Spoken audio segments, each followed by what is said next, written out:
도로에서 만나면 누군가 이렇게 하겠어요. 예, 오늘 이 찬란한 부활의 아침입니다. 아름다운 부활의 꽃을 좀 보여드리겠습니다. 꽃보다 아름다운 사람들.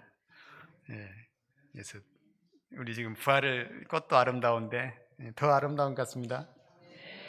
예수님께서 피우신 부활의 꽃은, 생명의 꽃은 그 어느 꽃보다 아름답다 하는 것을 느끼게 됩니다.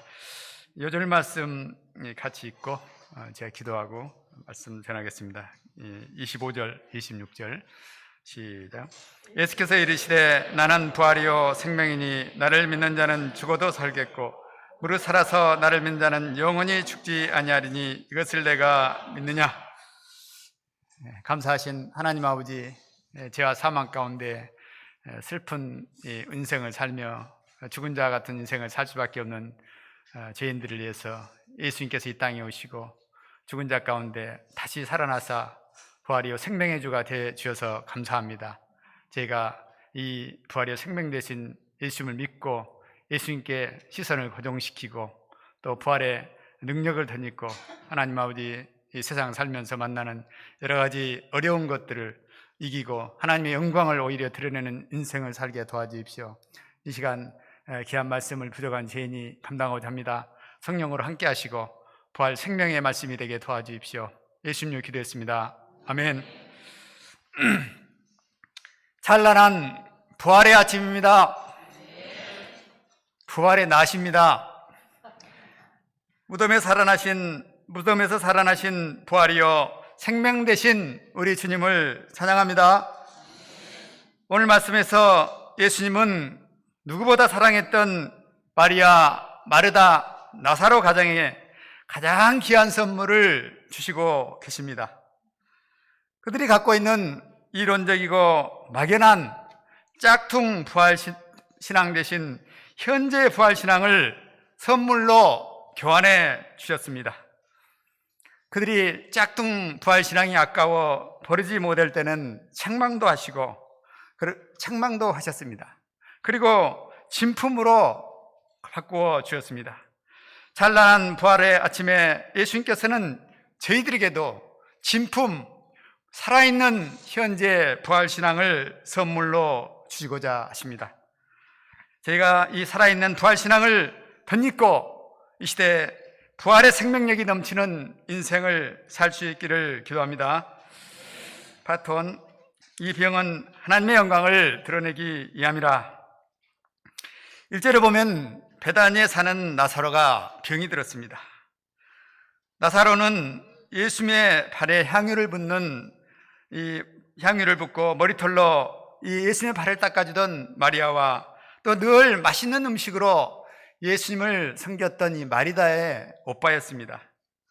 이들은 부모가 없었지만 서로를 의지하며 착하고 성실하게 살았습니다. 이런 자들 보면은 얼마나 사랑스럽습니까? 예수님도 특별히 이런 그들을 사랑하셨습니다. 그런데 이 가정의 호프인 나사로가 병이 들었습니다. 예수님이 사랑하는 자는 병도 안 들고 안 아프고 만사 형통해야 될 것 같은데 그렇지 않는 것 같습니다. 마르다 마리아는 예수님께 급히 사람을 보냈습니다. 사랑하는 자가 병들었나이다 요청을, SOS를 보냈습니다. 이 요청을 들으신 예수님은 어떻게 하십니까? 6절을 보십시오. 그 계시던 곳에 이틀을 더 유하시고 만사를 제쳐놓고 가셔야 될 것 같습니다. 그런데 이틀을 위했습니다. 15절에 보면은 내가 거기 있지 아니한 것을 너희를 위하여 기뻐하노라, 오히려 기뻐하노라 말씀하십니다. 너무나 의외입니다. 혹시 나사로가 코로나라도 걸려서 밀착 접촉자를 면했다 해서 기뻐하신 것일까요? 그렇지 않습니다. 4절을 같이 한번 읽어보겠습니다. 시작. 이 병은 죽을 병이 아니라 하나님의 영광을 위하며 하나님의 아들이 이로 말미암아 영광을 받게 하려 함이라. 마르다 마리아는 나사로의 병이 죽을 병으로 보였습니다. 그런데 예수님은 나사로의 병을 어떻게 보셨습니까? 하나님의 영광을 드러낼 기회로 보셨습니다. 똑같은 병도 전혀 다르게 보고 있습니다. 제가 6년 전에 이 수영 다니다가 축농증이 걸렸습니다. 말와 근처의 한 이비인후과에 찾아갔습니다. 항생제를 3번을 바꾸었는데도 듣지 않았습니다. 수술해야 된다고, 심각한 병이라고 이야기했습니다. 그래서 한 목자의 소개로 다시 올산동의 비이비인후과 차를 찾아갔습니다. 그 의사는 약만 맞으면 내일이라도 바로 호전이 될 수 있어요. 아주 대수롭지 않게 생각을 했어요. 근데 또 항생제가 안 들었습니다. 다시 찾아갔을 때 그 의사는 또 배를 크게 이렇게 부담스럽지 않게 한번 바꿔봅시다, 다른 걸로. 그렇게 해서 약을 또 바꿔봤습니다. 다음날 효과가 나타나더니 2주 후에 제가 수술을 하지 않고 회복을 했습니다. 전혀 이 똑같은 병인데 전혀 다르다. 명의는 다르다 하는 것을 알 수 있었습니다. 우리는 조금만 아프고 상황이 좋지 않으면 곧 죽을 것 같고 망할 것 같은 생각이 듭니다. 그런데 예수님은 너무나 여유가 있습니다. 예수님은 우리의 모든 생사복을 주관하시는 분이십니다. 병을 치료하는 이 명의처럼 우리의 질병과 환경을 그냥 주물떡주물떡 하실 수 있는 분이십니다. 늘 식사 대접하고 섬겨주는 사랑스러운 마르다 가정에 예수님은 아마 평소에 뭘 좋은 선물을 줄까 이렇게 아마 생각했을 것입니다. 근데 마침 나사로가 병이 든 것입니다. 이때다, 부활의 신앙을 주자 하고 예수님은 생각하신 것 같습니다. 마치 중고차 사고를 내고 슬퍼하는 자녀에게 새 차로 그냥 바꿔주시는 부모님과 같습니다. 요즘 주일 간고지에 보면 몸이 아픈 분들이 계속 늘고 있습니다. 기도 제목에 보면은 간고지 말고 기도 제목에 보면은 비염, 경추, 역류성 후두염, 성한 분들이 별로 없습니다. 육신의 병뿐만 아니라 마음의 병, 힘든 취업 현실, 직장 문제, 자녀의 양육으로 인한 스트레스 등 마음의 병을 가진 분들도 많이 있습니다. 이들이 남들이 볼 때는 별것 아닌 것 같이 보입니다. 그까짓 것 하는데 당사자는 죽을 것 같습니다. 급히 치료해야 될 중병처럼 느껴집니다. 그런데 예수님은 무엇이라고 말씀하십니까? 이 병은 죽을 병이 아니라 하나님의 영광을 위함이다 말씀합니다. 이 병을 통해서 하나님의 영광을 드러내도록 말씀하십니다. 우리 앞에 닥친 질병과 어려운 현실이 하나님의 영광을 드러낼 절호의 찬스라고 말씀하십니다. 제가 이 찬스를 잘 잡아서 하나님의 영광을 드러낼 수 있기를 기도합니다. 7절을 보십시오. 그 후에 제 아들에게 이르시되 유대로 다시 가자. 예수님은 다시 유대로 가자고 말씀하셨습니다.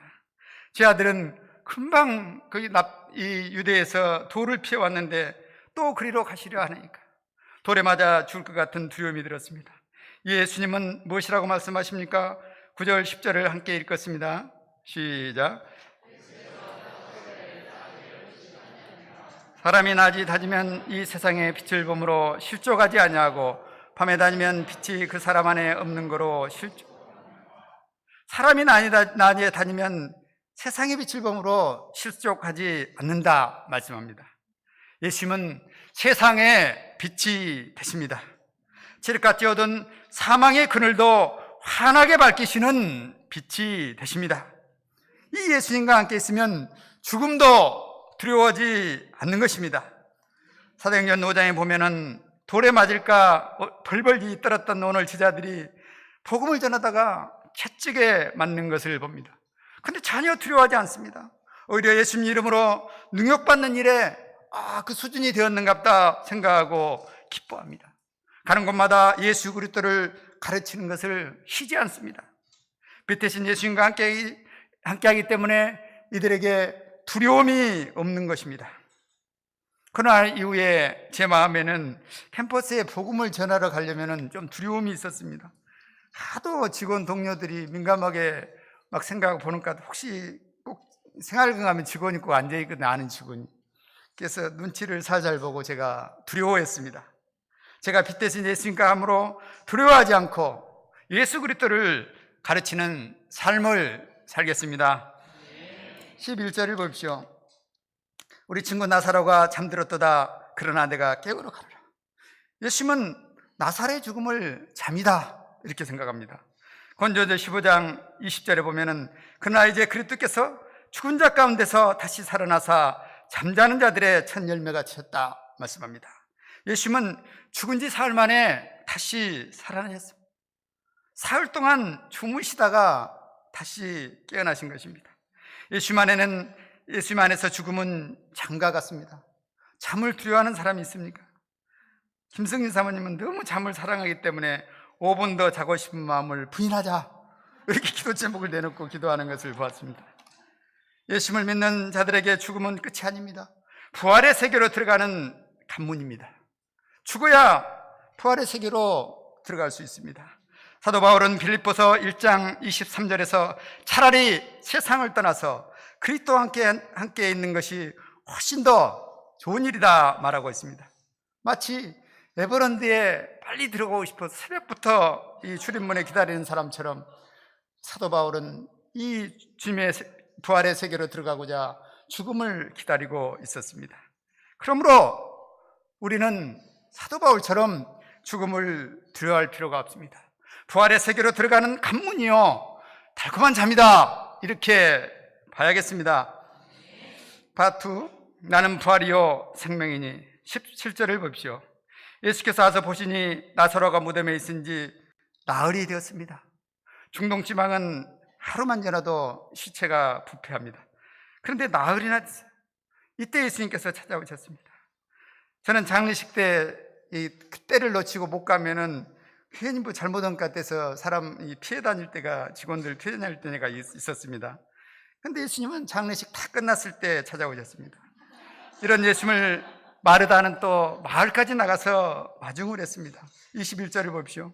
주께서 계셨더라면 내 오라버지가 죽지 아니하였겠다.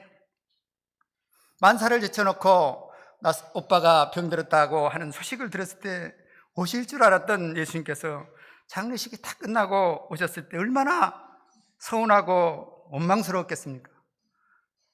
감정적인 사람 같으면 막 뭐라고 이렇게 안 좋은 말로 했을 것 같아요. 그런데 마르다는 주께서 여기 계셨더라면 내 오라버니가 죽지 아니하였겠니? 아무리 섭섭한 마음을 감추려고 해도 다 드러나는 표현인 것 같습니다.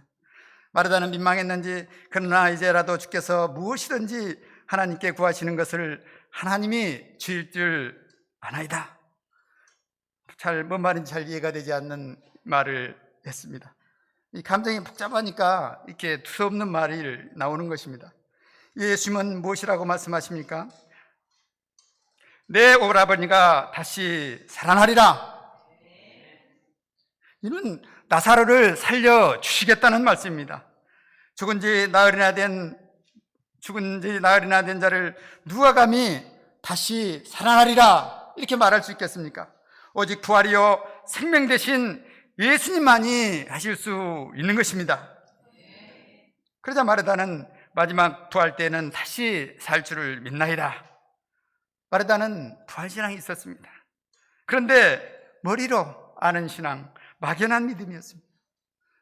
저도 부활장 말씀을 암송하는데도 마르다처럼 힘든 현실 앞에 부딪히면 이렇게 이론신앙이 돼버릴 때가 있습니다. 이런 그에게 예수님은 무엇이라고 말씀하십니까? 25, 26절을 함께 읽겠습니다. 시작. 예수께서 이르시되 나는 부활이요 생명이니 나를 믿는 자는 죽어도 살겠고 무릇 살아서 나를 믿는 자는 영원히 죽지 아니하리니 이것을 내가 믿느냐? I am the resurrection and the life. I am. 나는 현재 부활이요 생명이다 말씀하십니다. 막연한 미래의 부활이 아니고 현재 지금 부활이요 생명이다 말씀하고 있는 것입니다. 이 예수님을 믿는 자는 죽어도 다시 살아납니다. 영원히 죽지 아니합니다. 예수님은 부활이요 생명이 되십니다. 이 예수님의 생명이 우리 안에 들어올 때 우리는 기쁨과 감격과 희망의 세계에서 살아갈 것입니다. 생명과 부활의 세계 안에는 슬픔과 허무와 운명이 없습니다. 어둠과 패배와 절망이 없습니다. 빛과 희망과 기쁨이 가득할 뿐입니다. 사도 바울은 이 부활이요 생명 되신 예수를 믿었기 때문에 늘 생명력이 넘치는 인생을 살 수 있었습니다. 그는 언제나 위험 앞에서도 난 날마다 죽노라 담대하게 외치며 나아갔습니다. 그 안에 예수님의 부활의 생명력이 충만했기 때문에 죽음도 두려워하지 않는 불사조와 같은 인생을 살 수 있었습니다. 감옥에서도 그는 기쁨이 충만해 있었습니다. 저는 만성간염과 죄로 인해서 사망 권세에 눌려 있었던 자였습니다. 죽은 자 같았습니다. 이런 적에 부활이요 생명 되신 예수님이 임했을 때 이 죽음의 세력이 물러갔습니다. 운명적인 인생에서 희망에 찬 인생, 누워있는 인생에서 도전하는 인생을 살 수 있었습니다. 제 열매만 맺던 인생에서 생명의 열매를 맺는 영광스러운 인생을 살 수 있었습니다. 그러나 저는 요즘 마르다처럼 슬픈 현실, 슬픔과 어둠에 빠지곤 했습니다.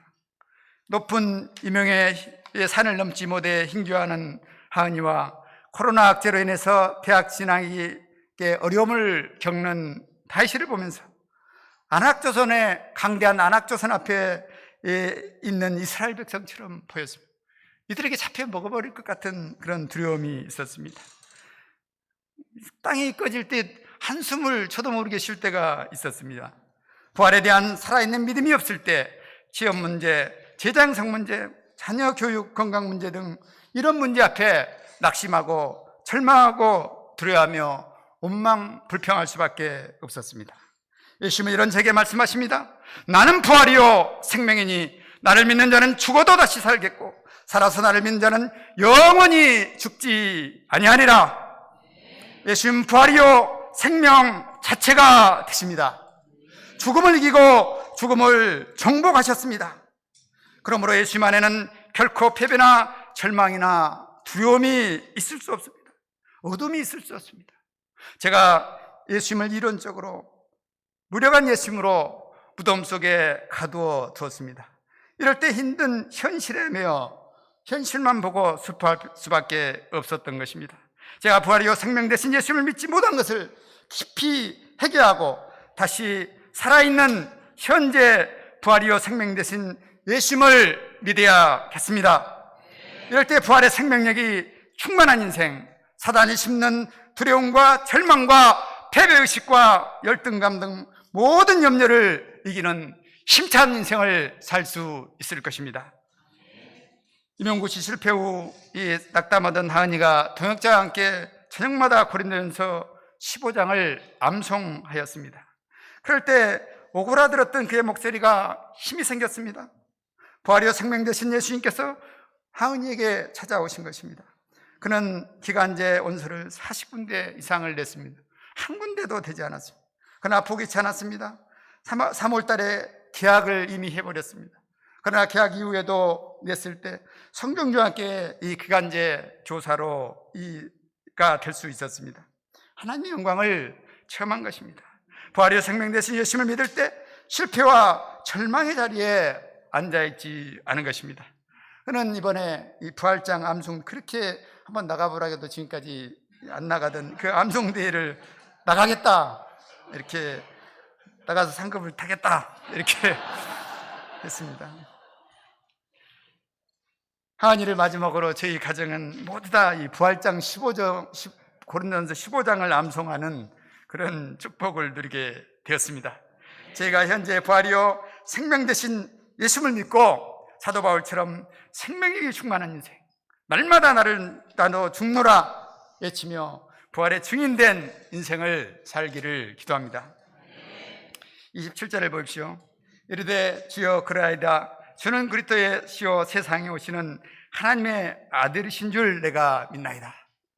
나는 부활이요 생명이니 말씀하시자 마리다는 이제사 믿나이다 아나이다에서 믿나이다로 고백하였습니다. 그는 또 마리아의 동생 마리아에 가서 예수님이 찾는다고 했습니다. 마리아도 마르다와 같습니다. 그는 예수님께 나와서 울며 똑같은 말을, 그도 역시 죽은 오라버니만 쳐다보고 슬픔과 절망 가운데 있었습니다. 예수님은 우는 그들을 보시고 비통히 여기셨습니다. 부활이요 생명 대신 예수님을 옆에 두고도 죽음의 세력 앞에 사로잡혀 두려워 떠는 인생들을 향한 주님의 비통한 마음인 것입니다. 무덤 앞에 도착한 예수님은 무엇이라고 말씀하셨습니까? 39절 이 상반절 돌을 옮겨 놓으라 한번 외쳐보겠습니다. 시작. 돌을 옮겨 놓으라. 예수님은 돌을 옮겨 놓으라 명령하셨습니다. 그러자 마르다가 주여 죽은 지가 나흘이나 됩니다. 냄새가 나나이다. 살면서 가장 힘든 행사가 이 장례식이라고 합니다. 저는 직접 부모님 장례식을 안 해봐서 아직 잘 모릅니다. 그러나 이 어린 나이에 부모도 없이 이 오빠 장례식을 치렀으니 얼마나 힘들었겠습니까? 아마 탈진상대일 겁니다. 그런데 예수님은 남자들도 이렇게 움직이기 어려운 이 돌을 옮겨 놓으라. 포크레인이라도 좀 들고 와서 옮겨 놓아 주셨으면 좋을 것 같아요. 옮겨 놓으라 이렇게 말씀합니다. 마르다는 죽은 지 나흘이나 돼서 냄새 난다, 부질없는 짓이다, 못하겠다 이렇게 말을 했습니다. 이런 그에게 예수님은 또 무슨 말씀을 하십니까? 40절을 다 함께 읽어보겠습니다. 시작. 내 말이 내가 믿으면 하나님의 영광을 보리라 하지 아니하이. 아이고, 내가 네 처지를 생각하지 않고 일방적으로 방향만 주어서 미안하다 이렇게 하셔야 될 것 같은데, 내 말이 내가 믿으면 하나님의 영광을 보리라 하지 아니하였느냐, 책망으로 그의 불신을 책망하고 있습니다. 믿고 순종하라는 말씀입니다. 하나님의 영광을 보려면 믿고 순종해야 되는 것입니다. 누가복음 5장에 보면은 베드로가 밤이 맞도록 그물질을 냈다고 했습니다. 고기 한 마리 못 잡았습니다. 동이 트자 그물을 다 싣고 집으로 들어가려고 하고 있었습니다. 그런데 그때 예수님께서 오셨습니다. 예수님은 다 이렇게 일 설거지 끝내면 꼭 오시는 습관이 있습니다. 그리고 깊은 데로 가서 그물을 내리라 말씀하셨습니다. 이에 베드로가 말씀에 의지해서 밤새도록 했지만 못 잡았지만 지금 할 상태가 아니지만 한번 해보겠다, 그렇게 해서 그물을 내렸습니다. 그물이 찢어질 정도로 많은 고기를 잡았습니다. 하나님의 영광을 본 것입니다. 부활의 영광도 마찬가지입니다. 더 이상 할 수 없을 때, 더 이상 하기 싫을 때, 못할 것 같을 때, 죽을 것 같을 때, 이때 우리가 말씀에 순종해서 나아갈 때 하나님의 영광을 보게 되는 것입니다. 작년부터 우리 김대한 목자님은 회사에서 이 공고사적을 강요했습니다. 또 서울로 일방적으로 발령을 내고 이 왕따를, 업무도 안 주고 왕따를 당하고 너무 힘이 들어 했습니다. 그는 불면증과 대상포진에 걸려 고통했습니다. 이렇게 힘든 시기에 신년 말씀을 강사를 해라 이렇게 방향을 주었습니다. 못한다고 얼마든지, 못한다고 한다고 목자 그만두라고 공고사직을 하지 않습니다. 그런데 그는 순종했습니다. 올 신년 수양의 말씀을 저희는 들었습니다. 김대한 목자님이 전한 메시지 중에서 제일 은혜 있는 말씀이었다 저는 생각합니다. 하나님의 영광을 순종해서 할 때 본인도 보고 그 영광을 우리도 같이 느낄 수 있었던 것입니다. 41절을 보십시오. 마르다가 예수님의 책망에 돌을 옮겨 놓았습니다. 예수님은 돌을 옮겨 놓자 하늘을 향해서 감사 기도를 했습니다. 43, 44절을 같이 읽어보겠습니다. 시작. 이 말씀을 하시고 큰 소리로 나사로야 나오라. 죽은 자가 수족을 베고 독인 채로 나오는데 그 얼굴은 수건에 쌓였더라. 예수께서 이르시되 풀어놓아 다니게 하라. 예수님께서 큰 소리로 외쳤습니다. 나사로야 나오라. 나사로야 나오라. 이 호통 앞에 나사로를 붙잡고 있던 사망이 펄펄 떨면서 나사로를 내주었습니다. 춘향이를 내놔라. 암행의사가 불효령같이 할 때 벌벌 떨면서 변학도와 내어준 것처럼 내어준 것입니다. 이 나사로야 나오라, 이는 사망에 대해서는 심판의 메시지입니다. 그러나 죽은 나사로에게는 생명의 음성인 것입니다. 생명력을 불어넣는 음성입니다. 에스겔서 37장에 보면은 마른 뼈를 향해서 생기야 들어가라 말씀하셨습니다. 그럴 때 마른 뼈에 힘줄이 생기고 살이 붙고 큰 하나님의 군대로 다시 태어난 것을 보았습니다. 예수님께서 간 속에 누워있는 청년을 향해서 청년아 내가 내게 말하노니 일어나라 하시자 청년이 벌떡 일어났어요. 죽은 야일의 딸을 향해서 달리라고 내가 내게 말하노니 소녀야 일어나라 하시자 소녀가 기지개를 켜며 일어나는 것을 우리는 보았습니다. 나사로야 나오라 하심에 나사로가 나오더라. 이런 창세기 1장 3절에서 빛이 있으라 하심에 빛이 있었으니 똑같은 말이에요. 부활이요 생명 되신 예수의 말씀은 무예수유를 창조하신 창조주 하나님의 말씀입니다. 무예수유를 창조하신 예수님께서 나사로야 나오라 하시자 그대로 되었습니다. 부활이요 생명 되신 예수님의 말씀을 들을 때 죽은 자가 살아나는 것입니다. 요한복음 5장 25절은 말합니다. 진실로 진실로 너에게 이르노니 죽은 자들이 하나님의 아들의 음성을 들을 때가 오나니 곧 이때라. 듣는 자는 살아나리라. 부활이요 생명 되신 예수님의 음성을 듣는 자는 살아납니다. 코로나로 인해서 많은 사람이 지금 죽어가고 있지 않습니까? 전 세계적으로 80여만 명이 죽어가고 있습니다. 우리나라에도 1740명이 사망자가 생겼습니다. 그런데 우리 모임은 살아나는 역사가 충만합니다. 지난 주일에 8명이 세례를 받았습니다. 이는 죽은 자 가운데서 살아난 역사입니다. 정강진 형제는 제가 이름은 들었지만 얼굴은 굉장히 생소했습니다. 굉장히 잘생긴 형제였는데 한번 오면 좋겠습니다. 얼굴도 보게. 그는 방사선 기사도 떨어지고 또 어린 나이에 가정을 이루었지만 이 가정을 제대로 이렇게 유지하지 못하고 있습니다. 또 애까지 있고 그래서 다시 이렇게 떨어져 살고 있습니다. 얼마든지 그는 절망 가운데 자포자기하며 살 수밖에 없는 그런 현실입니다. 그러나 하모니 목사님과 이 카톡으로 비대면으로 말씀 공부를 하고 있습니다. 그 말씀이 그에게 들어갈 때, 그가 말씀을 들을 때 살아난 것입니다.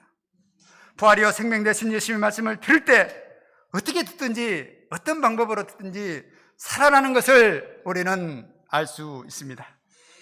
요즘 JBF 역사도 살아나고 있지 않습니까? 그동안 강주 이 JBF에는 충성스럽고 훌륭한 김모세 목자님이 생겼습니다. 이런 JBF를 이 코로나 시대에 따로 분리해서 생긴다는 것은 쉬운 일이 아닙니다. 잘못하면 말아먹으면 어떻게 할까 이렇게 나베드로 목자님 아마 그런 고민하셨을란가 모르겠습니다. 그런데 말아먹는 게 아니라 그냥 홀홀 지금 불이 타고 있습니다. 뜨겁게 살아나고 있습니다. 이 나베드로 목자님과 또 많은 JBF 목자님들이 헌신적으로 섬기고 있기 때문입니다. 윤효사 목자님은 아예 토요일 날부터 온 마음을 들여서 센터에서 막 섬기는 것을 봤습니다. 근데 이분이 처음부터 이런 분이냐 깜짝 놀랄 겁니다. 몇 년 전에 저한테 보냈던 문자를 제가 알려드려요. 목자님, 저는 UBF를 떠나 교회로 가고자 합니다. 교회 가서 열심히 섬기겠습니다. 이 말이 아닙니다. 당시 그는 술과 미디어 문화에 병들어 있었습니다. 가기형 개척 역사 하는데 굉장히 부담감을 느끼고 있습니다. 이런 상태에서 그로부터 받은 문자는 꼭 부고장 같았어요. 부고장 같은 느낌. 그런데 그가 살아나서 통통 튀며 JBF 역사를 생긴 것을 볼 때 놀랍습니다. 제가 막 볼을 한번 이게 진짜요 가짜요 막 이렇게 꼬집어 보고 싶을 때가 있습니다. JBF 예배를 드리는 지하 계단을 들어가면은 이렇게 돼 있습니다. 이렇게. 성령 계단부터 성령이 충만합니다. 탁구 치러 가려면 좀 미안하더라. 제가 탁구 저런 데 가서 치면 또 잘 쳐지는 것 같아요. 이렇게 성령 충만한 것이라. 부활이요 생명 되신 예수님을 들을 때 살아난 것입니다. 바쁘고 힘든 직장 생활이지만 점심때 이 성경을 읽고자 보고 있습니다. 새벽 기도와 금요 기도에 참석하여 부활이요 생명 되신 예수님의 말씀을 듣는 것을 봅니다. 이렇게 부활이요 생명 되신 예수님을 듣는 자는 살아나는 것입니다. 세상 뉴스는 우리를 죽이지 않습니다. 길을 죽이고 살맛을 떨어뜨립니다. 그러나 부활이요 생명 되신 예수님의 말씀을 들으면 살아납니다. 저희가 날마다 부활이요 생명 되신 예수님의 말씀을 들을 수 있기를 기도합니다. 무덤에 있는 우리 양들에게도 이 예수님의 말씀을 들을 수 있도록 우리가 이 돌을 옮겨놓고 또 어떤 모양으로든지 온라인으로라도 말씀을 듣도록 도와야겠습니다. 이를 통해서 올해 하나님의 영광을 드러내는 부활의 영광을 체험하는 삶을 살기를 기도합니다. 결론입니다. 예수님 부활이요 생명이 되십니다. 예수님 우리가 현재 부활이요 생명이 되심을 믿기를 원하십니다. 이 참 부활 신앙을 덧입고 여러 가지 만나는 세상의 어려움을 오히려 하나님의 영광으로 바꾸기를 기도합니다. 제가 현재적인 부활의 믿음으로 무장하고 코로나로 어려운 이 현실에 하나님의 영광을 드러내는 폼나는 부활 스타일의 인생을 살 수 있기를 기도합니다. 요절 말씀 읽고 기도하겠습니다. 25, 26절 시작. 예수께서 이르시되 나는 부활이요 생명이니 나를 믿는 자는 죽어도 살겠고 무릇 살아서 나를 믿는 자는 영원히 죽지 아니하리니 이것을 내가 믿느냐. 이 시간 부활이요 생명의 주로 저희 가운데 찾아오신 예수님께 감사 찬송을 드립니다. 저희가 순간순간 현실 앞에 이 예수님을 놓치고 이론적이고 이 머리로만 하는 마르다처럼 살 때가 있었습니다. 염려하고 근심할 때가 있어요. 그러나 우리가 부활이요 생명이다 하시는 이 주님의 음성을 들어야겠습니다. 이 주님을 붙잡고 우리 앞에 있는 여러 가지 어려움과 힘든 상황들을 극복하고 하나님의 영광을 드러내는 부활의 인생을 살기를 간절히 기도합니다. 예수님 이름으로 기도했습니다. 아멘.